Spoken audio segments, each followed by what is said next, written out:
Hello, welcome to the Animation Factory. In this video, I'd like to talk about storyboarding and when to use it, how to use it, is it really that important, and generally my take or my view on storyboarding as how I perceive it in this Animation Factory format way of working. So let me start. So storyboarding is it's very important. In fact, its main importance is making sure that your vision or your mission is consistent throughout the whole animation creation process. There's this problem whereby I face whereby my motivation or my vision usually tends to change depending on my mood day to day.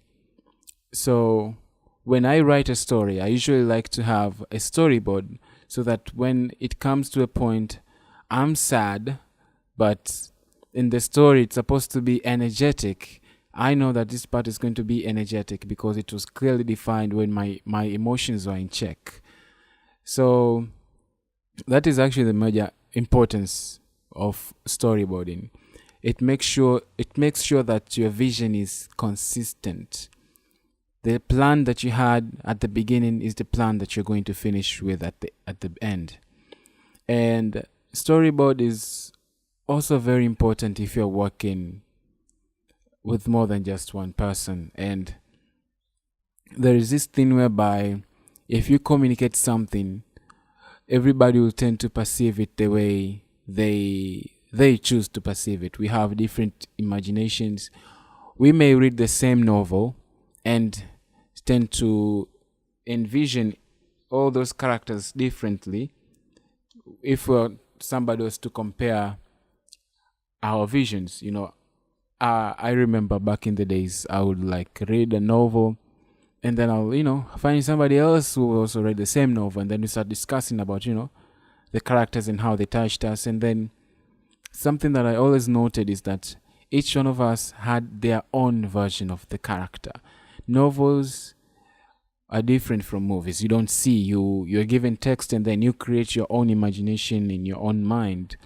So that process tends to leave the worlds and every other detail to the reader's imagination. So storyboarding, when working with multiple people, it helps make sure that you all have the same vision, or you all understand what exactly is expected of you or what exactly has been built. And another part that is also connected to this, but it's not storyboarding, is concept art. Concept art, by having a concept artist who can draw and show the imagination or show you glimpses of what is going to be created at the end, it helps everybody be on the same page. If you're imagining the character being thin, everybody should know that the character is thin.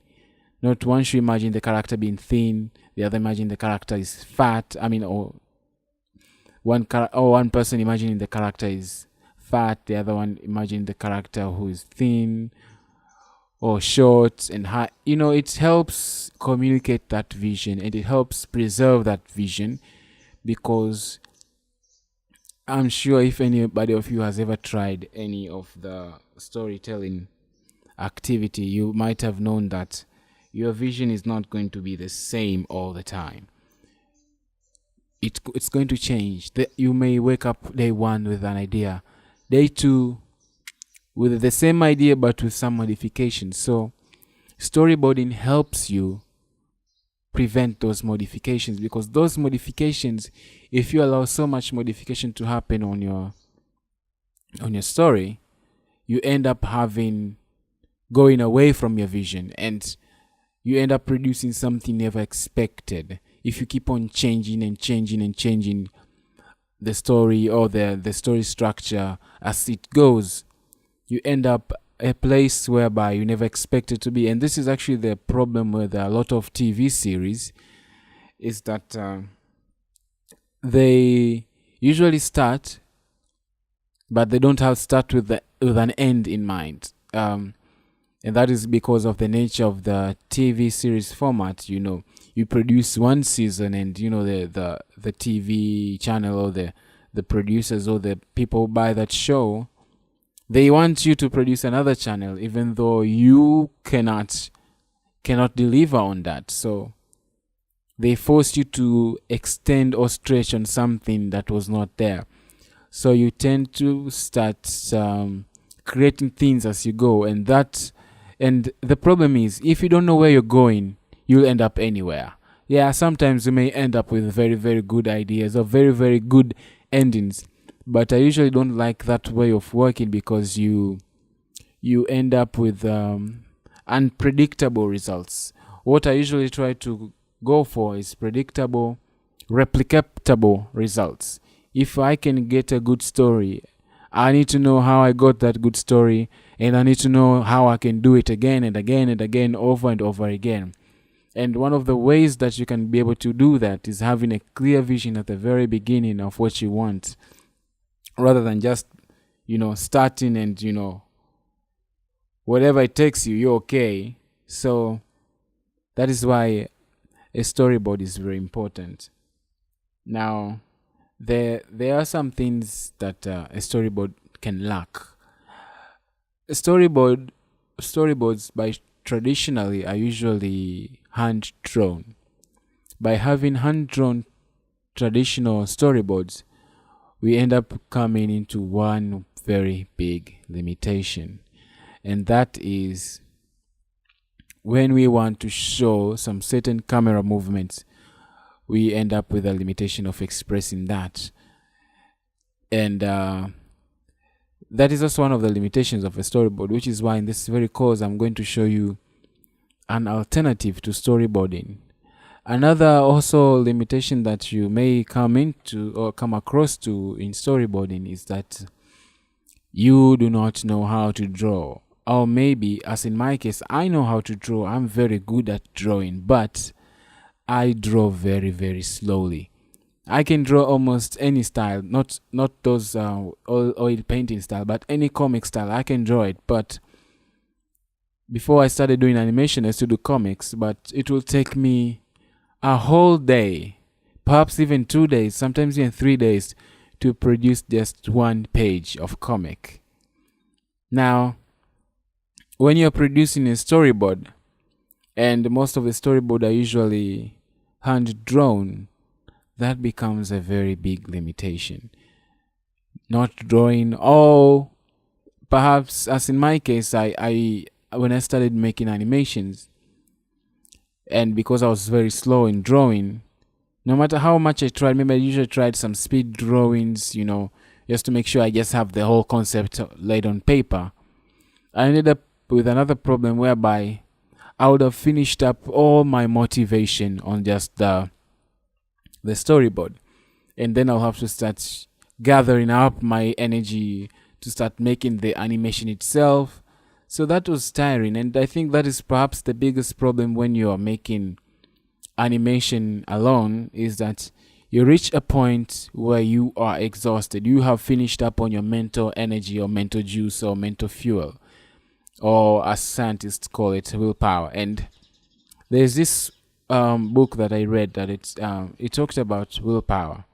The thing is this: we have and I don't know if the word is finite or infinite. Yeah, finite. We have a certain amount of willpower, and that willpower is actually being used wherever you do. I mean, whatever you do. For example, if you plan to make an animation, it is highly suggested that you start making the animation the first thing in the morning, because the amount of willpower that you're going to use in preparing tea, doing exercising, is the same as the one you're going to use in making the animation. So if you have, let's say, you have 100 units of willpower, if you start waking up and doing exercises and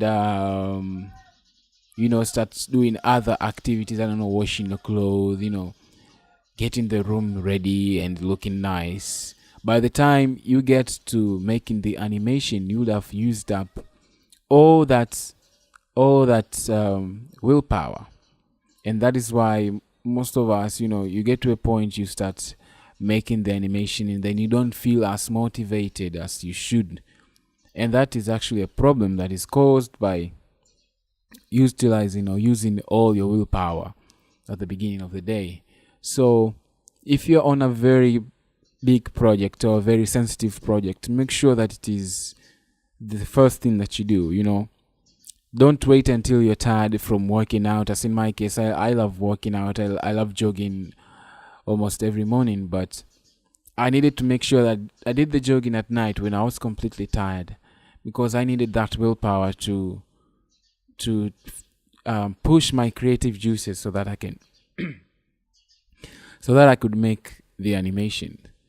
And that is also the reason why whatever I just started with storyboarding, I've used up all my energy on storyboarding. There was a point in time where I started posting ads, people who would be interested to do my storyboarding for me. And then I ran up into two problems. Those who were actually capable were expensive. And those who weren't expensive weren't capable. Some people, they know how to draw, but they didn't even know what storyboarding is. Then I had to start explaining the whole storyboarding process, and it was tiresome. But anyway, that was my story. But storyboarding is very, very important. It is something that you should have. It helps you have a consistent view of what you're going to produce, so that when it comes to other times when you're tired and you no longer feel it, you no longer have the energy to fight, and produce the animation, at least you have your vision somewhere stored in paper, whereby you can go back and do that thing. And this also goes by, I should also say something here, that this whole animation making process, this whole movie making or storytelling, it's actually something that has, let's say, two parts. You have the part whereby you do the creative work, and you have the part where you do the mechanical work. Now, what I usually try to do, even in this, the whole purpose of me creating this animation factory, was to make sure that I get rid of the mechanical part so that you can concentrate on the creative part. It doesn't make sense if you are one person working on your own to spend a whole week modeling and rigging just one character. What if you could change that into a work that you could do in 3 minutes, so that you can focus on the creative part? And the creative part is usually the story, perhaps even the creating of the worlds. That is actually the creative part. So what I usually try to do as me, and also what I've tried to do in this course, is make sure that we get rid of the mechanical work and we focus on the creative work. Because at the end of the day, if your target is perhaps to upload your videos maybe on YouTube or sell them as TV shows, nobody cares how you did it. Nobody cares that you spent a whole month storyboarding. People care about the end product. And that is what you should do. You should also care about the end product. That is why at the very beginning of this course, I stated something whereby if you feel that you're going to feel guilty that you didn't produce something, that model that is very popular now, that you have created the story, is not of your own making, own direct making, then this is not for you. This is for somebody who's going to be shameless and make sure that they produce great stories, because that is what people care. Now, I've talked a lot about storyboarding. I've talked a lot about other things that are unrelated to storyboarding.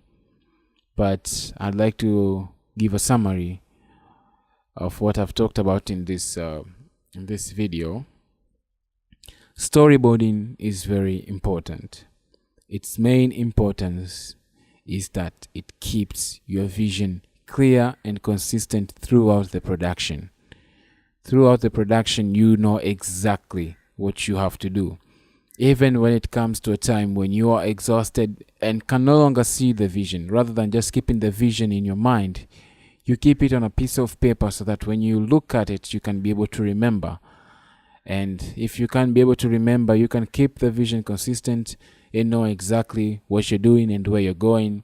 Because if you don't do that, if you don't know where you're going to end up anywhere. If you don't know what kind of film you want, you're going to produce any kind of film. And that is not a good thing, because it makes you lose control.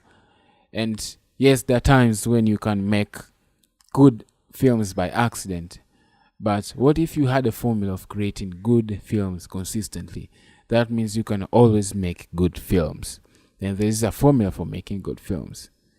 So that is the summary, and thank you for watching this video, and yeah, welcome to the Animation Factory. My name is Cornelius Gresham, and this was a video about storyboarding.